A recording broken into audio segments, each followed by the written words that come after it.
नमस्कार, स्वागत है आप सभी का। सुबह के 7 बज गए हैं, हाजिर हूं मैं और आइए शुरुआत कर लेते हैं बुलेटिन की हेडलाइंस के साथ। मलेशिया में भारत आसियान शिखर सम्मेलन आज, कुआलालंपुर पहुंचे प्रधानमंत्री नरेंद्र मोदी। आतंकवाद, सुरक्षा और कारोबार पर होगी चर्चा।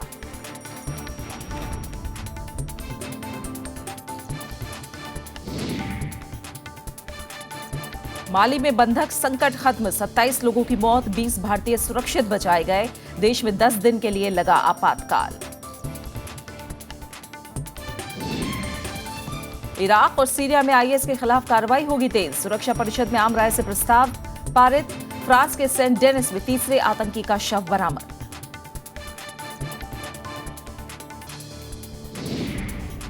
पांचवी बार नीतीश कुमार बने बिहार के मुख्यमंत्री, 28 मंत्रियों ने ली शपथ। तेजस्वी बनाए गए उप मुख्यमंत्री, तेज प्रताप को मिले 3 मंत्रालय।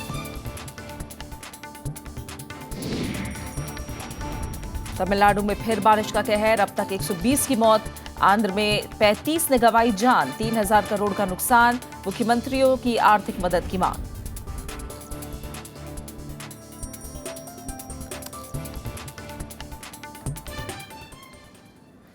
मलेशिया की राजधानी कुआलालंपुर में आज भारत आसियान शिखर सम्मेलन होना है। सम्मेलन में हिस्सा लेने प्रधानमंत्री नरेंद्र मोदी कुआलालंपुर पहुंच गए हैं।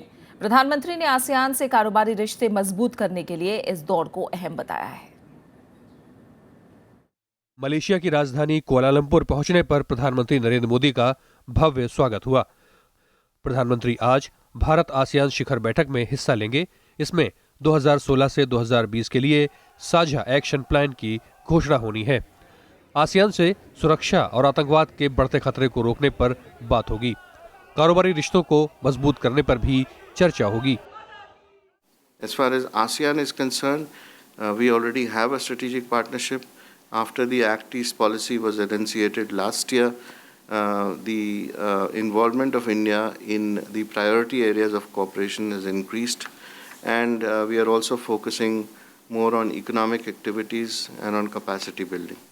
कुआलालंपुर में ही 22 नवंबर को प्रधानमंत्री ईस्ट एशिया शिखर सम्मेलन में शिरकत करेंगे। यहां आतंकवाद, सामुद्रिक सहयोग और स्वास्थ्य से जुड़े कई घोषणा पत्र जारी होंगे। At the summit, the leaders are expected to discuss matters of international concern that includes terrorism, irregular migration, the South China Sea, Korean Peninsula, the Middle East situation, etc. And about 7 statements and declarations are expected to be adopted. प्रधानमंत्री नरेंद्र मोदी और Malaysia के प्रधानमंत्री के बीच भी द्विपक्षीय मुलाकात होगी। प्रधानमंत्री चीन के प्रधानमंत्री समेत दूसरे राष्ट्राध्यक्षों से भी हैं। वो मलेशिया में भारतीय समुदाय को भी संबोधित करेंगे। मलेशिया से 23 नवंबर को नरेंद्र मोदी सिंगापुर के लिए रवाना होंगे। सिंगापुर के राष्ट्रपति और प्रधानमंत्री से वार्ता में आपसी सहयोग बढ़ाने पर चर्चा होगी। प्रधानमंत्री यहां निवेशकों से भी मिलेंगे और भारतीय समुदाय को संबोधित करेंगे। आसियान रणनीतिक रूप से भारत के लिए बहुत ही महत्वपूर्ण साबित होता चला जा रहा है। न सिर्फ आर्थिक क्षेत्र में सहयोग बढ़ रहे हैं, बल्कि रक्षा क्षेत्र में भी सहयोग को आगे बढ़ाया जा रहा है। सावधानी यह बरतनी है कि यह सहयोग किसी अन्य देश के साथ टकराव में न बदले। राज्यसभा टेलीविजन के लिए दिल्ली से अखिलेश सुमन। और इस समय हमारे साथ मलेशिया की राजधानी कुआलालंपुर से फोन लाइन पर जुड़े हैं हमारे संवाददाता अखिलेश सुमन। उनका हम रुख करेंगे। अखिलेश, हमने देखा पेरिस में जो कुछ हुआ और उसके बाद अभी माली में हमला, अब G20 में भी हमने देखा किस तरह से आतंकवाद का मुद्दा छाया रहा। अब आसियान देशों के बीच आतंकवाद के खिलाफ किस तरह का सहयोग हो सकता है?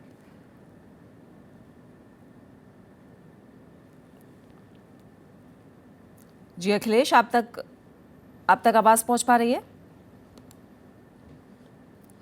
तो मलेशिया की राजधानी कुआलालंपुर में आज भारत आसियान शिखर सम्मेलन होना है। हमारे संवाददाता कुआलालंपुर में समय मौजूद है, अखिलेश सुमन का रुख करेंगे। अखिलेश, पहले पेरिस, फिर माली, आतंकवाद इस समय एजेंडे में सबसे ऊपर है तमाम देशों के लिए। आसियान में हम किस तरह का सहयोग होता देख सकते हैं इसके खिलाफ?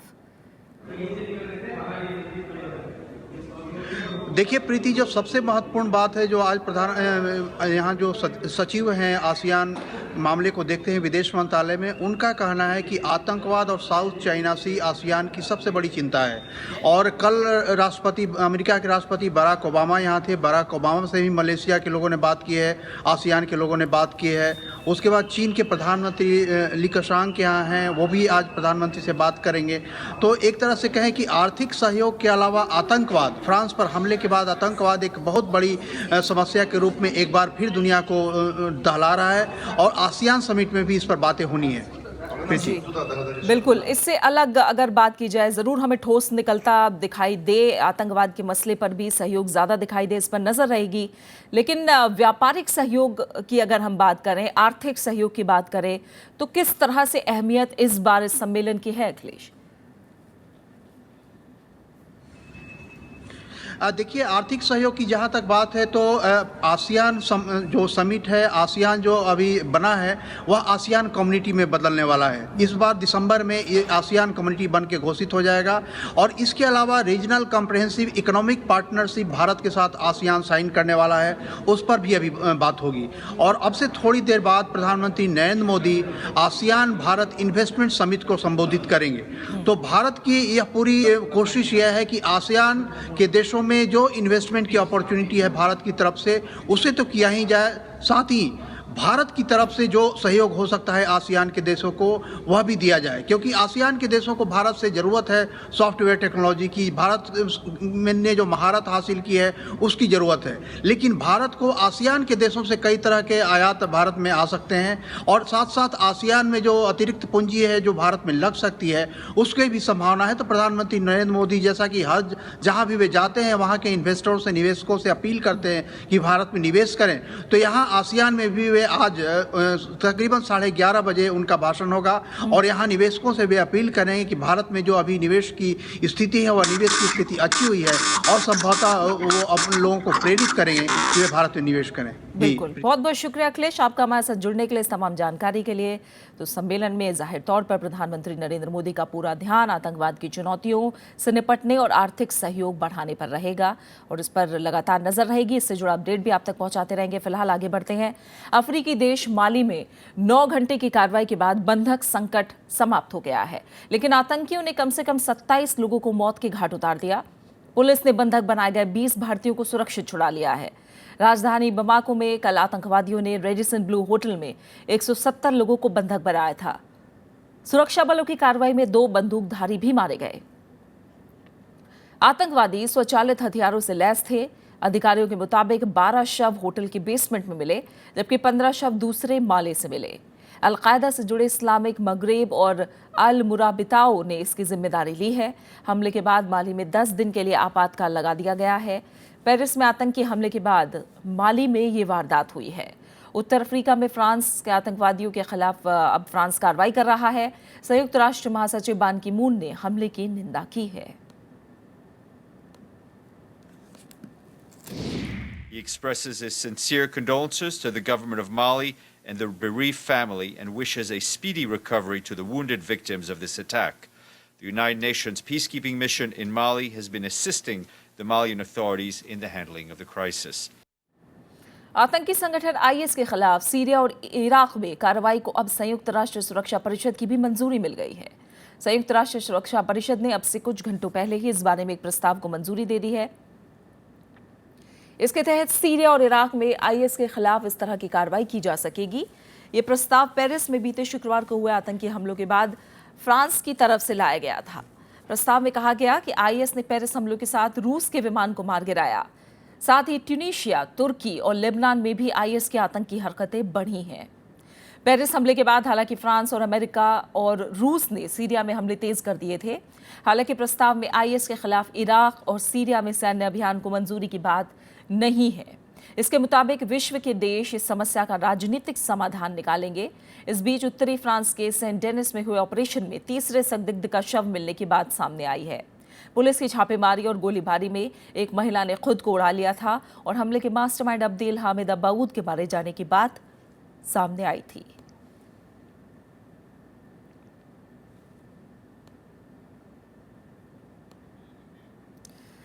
और बात नेपाल की, जहां मधेसी मोर्चे और सरकार के बीच शुक्रवार को बातचीत नाकाम रहने के बाद नेपाल में फिर उग्र प्रदर्शन शुरू हो गए हैं। नेपाल भारत सीमा पर काटाहारी में प्रदर्शनकारियों ने शुक्रवार को एक एम्बुलेंस में तोड़फोड़ की और दवाओं से भरे एक ट्रक को आग के हवाले कर दिया। मधेसी प्रदर्शनकारियों ने तरारी क्षेत्र में करीब 1 दर्जन से ज्यादा वाहनों को आग के हवाले कर दिया। रौतहाट में पूर्व प्रधानमंत्री माधव कुमार नेपाल के घर पर भी तोड़फोड़ की गई। मधेसी समुदाय नेपाल में नए संविधान में बदलाव की मांग कर रहे हैं। आंदोलन की वजह से भारत से जरूरी वस्तुएं नेपाल नहीं जा पा रही हैं, जिसके चलते दवाओं और दूसरी जरूरी चीजों की नेपाल में भारी कमी हो गई है।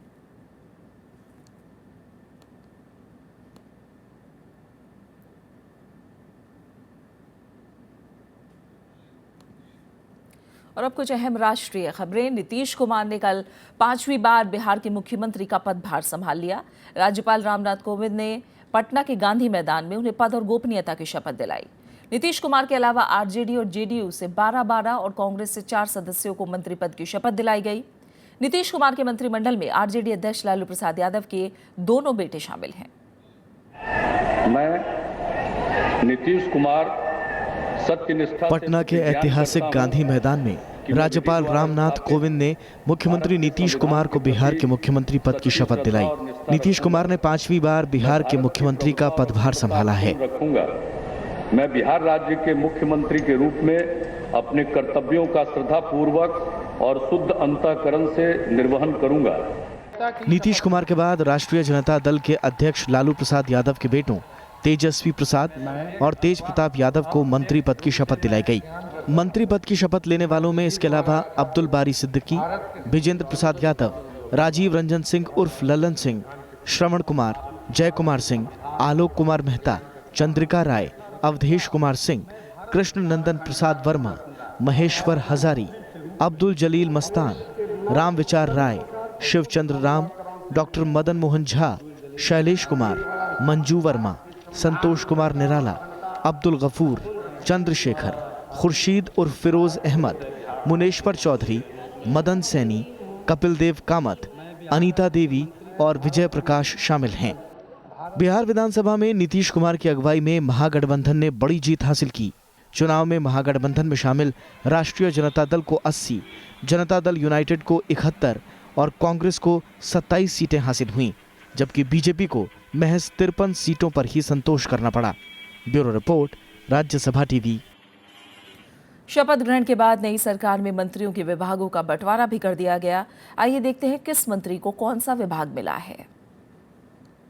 बिहार में नई सरकार के मंत्रिमंडल में मंत्रियों के विभागों का ऐलान भी कर दिया गया है। मुख्यमंत्री नीतीश के पास गृह मंत्रालय और सामान्य प्रशासन के अलावा सूचना और जनसंपर्क विभाग भी होगा। तेजस्वी यादव उप मुख्यमंत्री होंगे और इसके साथ पथ, भवन निर्माण और पिछड़ा अति पिछड़ा विभाग भी देखेंगे। तेज प्रताप स्वास्थ्य, लघु सिंचाई और पर्यावरण विभाग संभालेंगे। अब्दुल बारी सिद्दीकी को वित्त विभाग सौंपा गया है।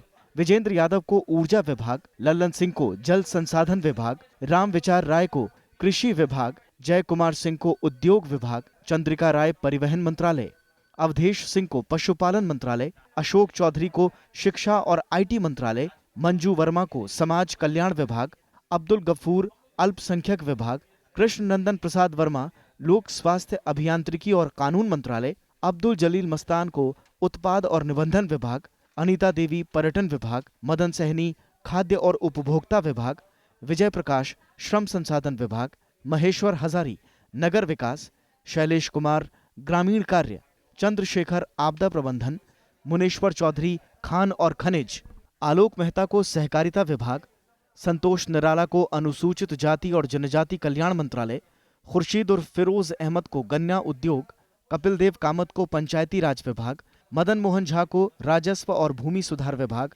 जबकि श्रवण कुमार को संसदीय कार्य और ग्रामीण विकास विभाग सौंपा गया है। Bureau report, Rajya Sabha TV. Bihar में नीतीश कुमार के शपथ ग्रहण समारोह में शामिल होने कई कद्दावर नेता पहुंचे। इनमें कांग्रेस उपाध्यक्ष राहुल गांधी, पूर्व प्रधानमंत्री HD देवेगौड़ा समेत कई राज्यों के मुख्यमंत्री और पूर्व मुख्यमंत्री शामिल थे। नीतीश कुमार का इस बार का शपथ ग्रहण पहले के शपथ ग्रहण समारोह से अलग रहा। शपथ ग्रहण समारोह में परस्पर विरोधी दलों के नेता एक मंच पर दिखाई दिए। समारोह में कांग्रेस उपाध्यक्ष राहुल गांधी, पश्चिम बंगाल की मुख्यमंत्री ममता बनर्जी, हिमाचल प्रदेश के मुख्यमंत्री वीरभद्र सिंह, दिल्ली के मुख्यमंत्री अरविंद केजरीवाल के अलावा कई और राज्यों के मुख्यमंत्री शामिल हुए। ये जो हमारी सरकार बनी है, बिहार के हर नागरिक की बनी है, हर धर्म की, हर जात की सरकार बनी है, सब बिहारी लोगों की सरकार बनी है और ये सरकार सबको लेकर, एक साथ लेकर, मिलकर आगे बढ़ेगी। समारोह में केंद्र सरकार के प्रतिनिधि के तौर पर केंद्रीय मंत्री वेंकैया नायडू ने शिरकत की। आज का शपथ ग्रहण के अवसर पर केंद्र सरकार के ओर से शुभकामना देने के लिए मैं आया हूं और केंद्र सरकार प्रदेश सरकार के साथ मिलकर देश को आगे बढ़ाना चाहते हैं। इस मौके पर नेशनल कॉन्फ्रेंस के नेता और जम्मू कश्मीर के पूर्व मुख्यमंत्री फारूक अब्दुल्ला ने कहा कि नीतीश कुमार को प्रधानमंत्री बनने की तैयारी करनी चाहिए। वहीं कांग्रेस नेता मल्लिकार्जुन खड़गे ने जनता की चुनौतियों पर खरा उतरने की बात कही।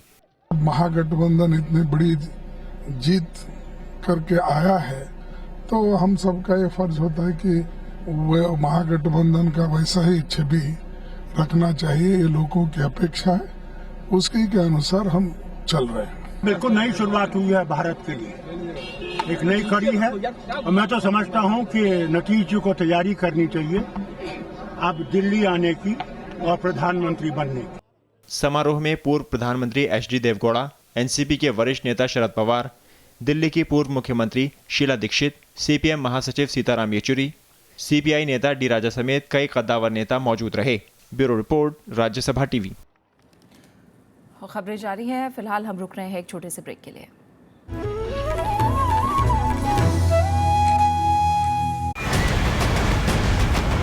आज हम बात करेंगे आतंक, पश्चिम एशिया और भारतीय मीडिया कवरेज। जो हादसा हुआ है यहाँ पर पेरिस में, उसको अलग अंदाज में देख रहे हैं। पूरी तरीके से हमारी जो सोच है, जो नज़रिया है, वो पश्चिमी तरीके का है।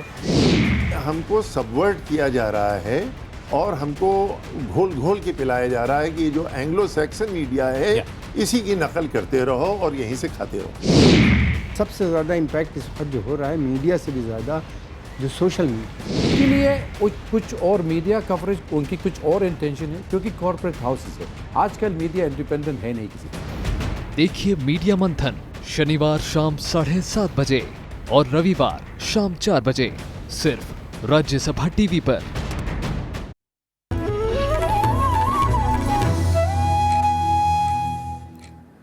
प्रवर्तन निदेशालय ने आय से अधिक संपत्ति मामले में हिमाचल प्रदेश के मुख्यमंत्री वीरभद्र सिंह के खिलाफ कार्रवाई तेज कर दी है। निदेशालय ने कल दिल्ली, मुंबई और कोलकाता में 12 जगहों पर छापेमारी की। ये छापे वीरभद्र सिंह से जुड़े कई लोगों के यहाँ मारे गए हैं। ईडी ने बीते दिनों वीरभद्र सिंह के खिलाफ मनी लॉन्ड्रिंग का मामला दर्ज किया था। सुप्रीम कोर्ट ने मध्य प्रदेश के राज्यपाल राम नरेश यादव को पद से हटाने से जुड़ी याचिका पर उन्हें नोटिस जारी किया है। साथ ही केंद्र और मध्य प्रदेश सरकार से जवाब तलब किया है। व्यापम मामले से जुड़ी इस याचिका पर जवाब देने के लिए 3 हफ्ते का समय दिया गया है। इस समय सीबीआई व्यापम मामले की जांच कर रही है। सुप्रीम कोर्ट में व्यापम मामले से जुड़ी एक याचिका पर शुक्रवार को सुनवाई हुई। इसमें मध्य प्रदेश के राज्यपाल राम नरेश यादव को इस मामले में नोटिस जारी करने की अपील की गई थी। साथ ही केंद्रीय गृह मंत्रालय को राज्यपाल के भ्रष्टाचार में शामिल होने के बाद उन्हें पद से हटाने के लिए दिशा निर्देश बनाने का निर्देश देने की अपील की गई थी। एक कि राष्ट्रपति जी अपना प्लेजर इमीडिएटली विड्रॉ करें गवर्नर से, और दूसरा कि गाइडलाइंस इशू किया जाए कि किस प्रकार के लोग इस देश में गवर्नर बन सकते हैं। आज सभी को नोटिस हुआ है, यूनियन ऑफ इंडिया को, स्टेट को, गवर्नर को, सबको, और 3 हफ्ते का टाइम दिया गया है रिप्लाई फाइल करने के लिए और 3 हफ्ते फिर हमको रिजॉइंडर के लिए। उसके बाद इस पे सुनवाई होगी। इससे पहले सुप्रीम कोर्ट राज्यपाल पद से राम नरेश यादव को हटाने से जुड़ी दूसरी याचिका पर सुनवाई के लिए तैयार हो गई थी।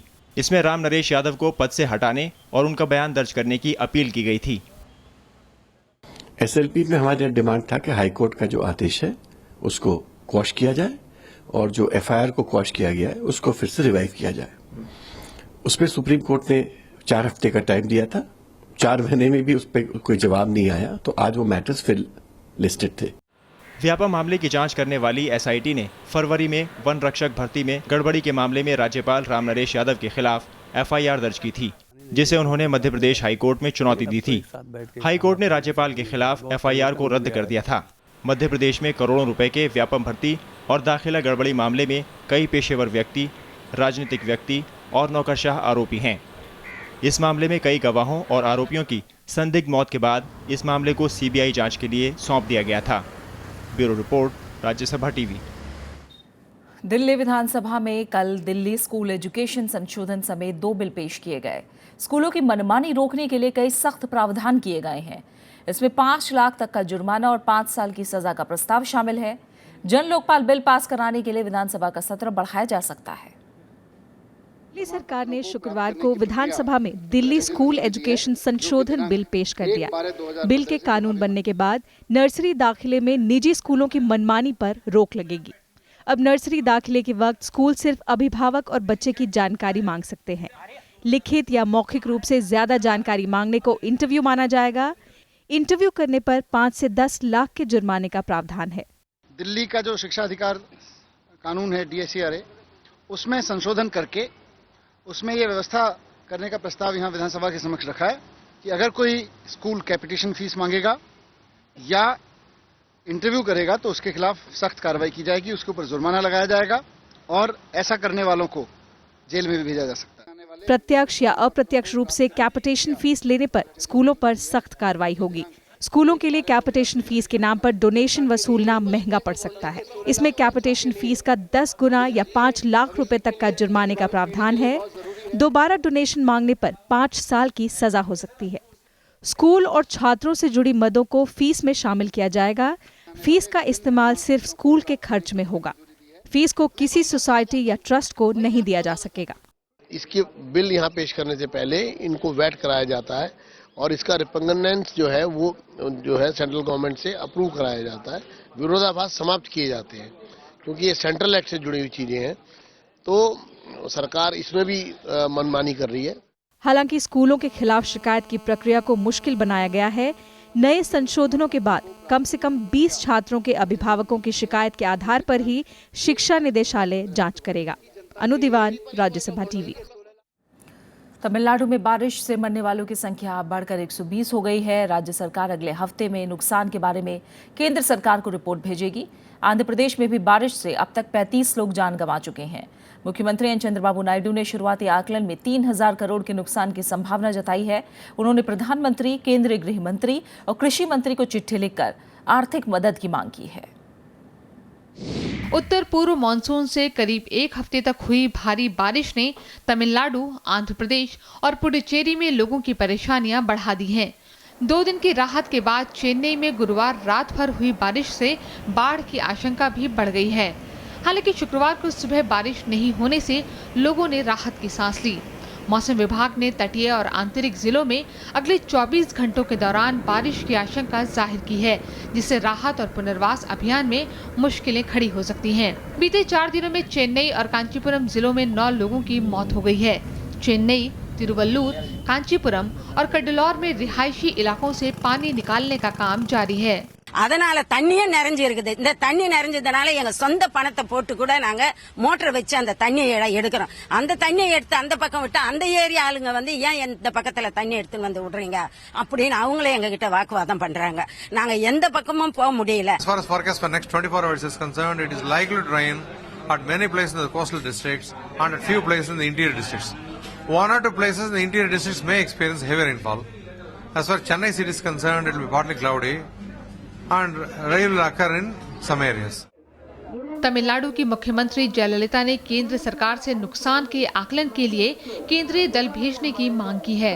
राज्य सरकार आर्थिक मदद के लिए नुकसान के बारे में अगले हफ्ते केंद्र को रिपोर्ट भेजेगी।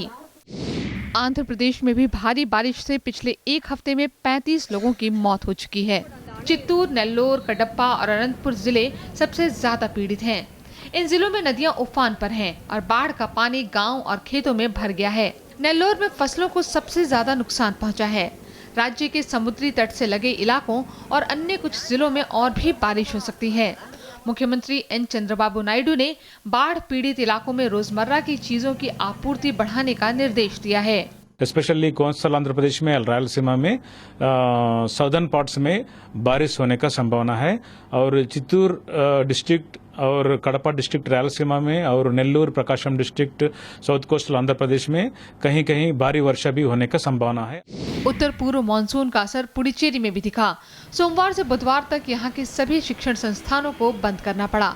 हालांकि पुडुचेरी से जानमाल के भारी नुकसान की खबर नहीं है। Bureau report, Rajya Sabha TV. और इधर सूखे की मार झेल रहे ओडिशा ने केंद्र सरकार से जल्द आर्थिक मदद की मांग की है। मुख्यमंत्री नवीन पटनायक ने प्रधानमंत्री नरेंद्र मोदी और वित्त मंत्री अरुण जेटली को चिट्ठी लिखी है और जल्द राहत पैकेज की मांग की है। इससे पहले गुरुवार को मुख्यमंत्री ने किसानों को 1% की दर से कर्ज देने का ऐलान किया था। साथ ही सूखा पीड़ित 21 जिलों में धान खरीद में प्रति क्विंटल 100 रुपए की आर्थिक मदद दी जा रही है। राज्य सरकार ने 1000 करोड़ रुपए सूखे से निपटने के लिए जारी किए हैं। इधर ओडिशा कांग्रेस ने राज्य में किसानों की आत्महत्या पर श्वेत पत्र जारी किया है। इसमें राज्य सरकार की अनदेखी के चलते 100 से ज्यादा किसानों की खुदकुशी का आरोप लगाया गया है। गृह मंत्री राजनाथ सिंह ने चीन के सामने पाकिस्तान से पनप रहे आतंकवाद का मुद्दा उठाया है। बीजिंग में चीन के सुरक्षा प्रमुख मेंग जियांगकू से बातचीत में राजनाथ सिंह ने बताया कि किस तरह पाकिस्तान आतंकी गतिविधियों को बढ़ावा दे रहा है। दोनों नेताओं ने अफगानिस्तान में सुरक्षा हालात पर चर्चा की। अफगानिस्तान में तालिबान और इस्लामिक स्टेट की बढ़ती सक्रियता पर भी बात हुई। भारत ने पूर्वोत्तर राज्यों के उग्रवादियों को मिल रही मदद का मुद्दा भी उठाया। दोनों देशों ने आतंकवाद के खिलाफ सुरक्षा सहयोग बढ़ाने के लिए विशेष संचार तंत्र बनाने का फैसला किया। इसके जरिए दोनों देश के गृह मंत्रालय आतंकवाद से जुड़े मसलों पर जानकारियां साझा करेंगे।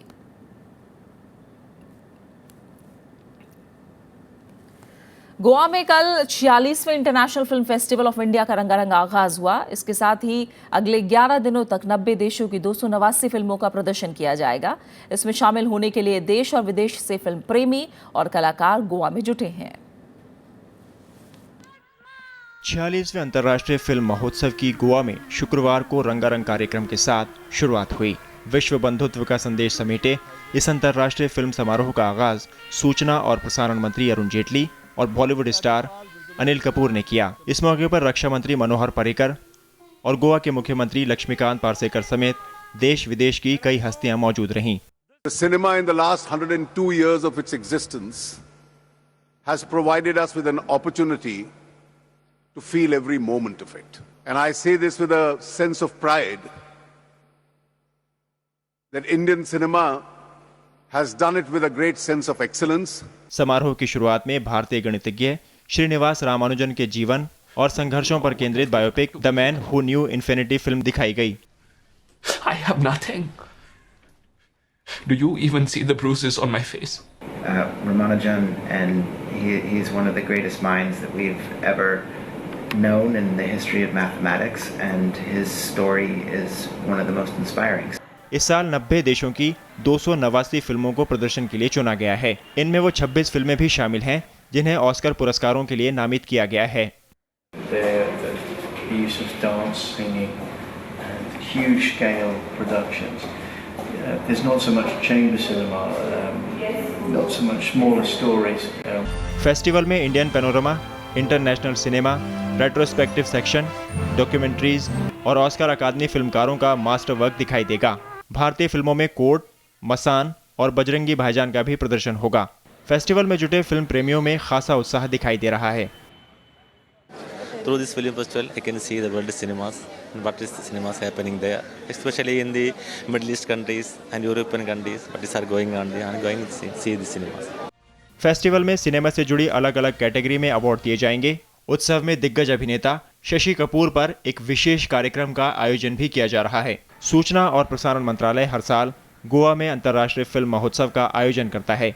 46वें अंतर्राष्ट्रीय फिल्म समारोह के रंगारंग उद्घाटन के साथ ही अगले 11 दिनों तक फिल्म और फिल्म प्रेमियों का ये जमघट लगातार बना रहेगा और एक सक्रियता लगातार दिखाई देती रहेगी और इसकी पल पल की खबर हम आप तक पहुंचाते रहेंगे राज्यसभा टीवी पर। राज्यसभा टीवी के लिए गोवा से मैं इरफान, कैमरा पर्सन जुनेद और अनिर्बन के साथ।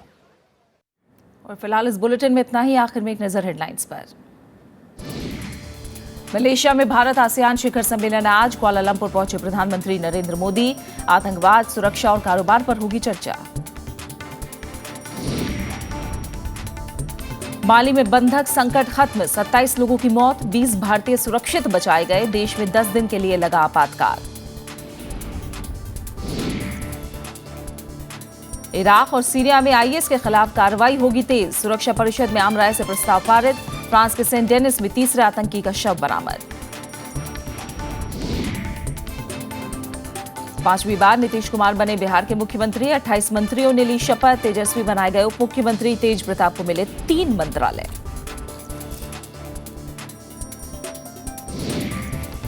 तमिलनाडु में फिर बारिश का कहर, अब तक 120 की मौत, आंध्र में 35 ने गंवाई जान, 3000 करोड़ का नुकसान। मुख्यमंत्रियों की आर्थिक मदद की मांग।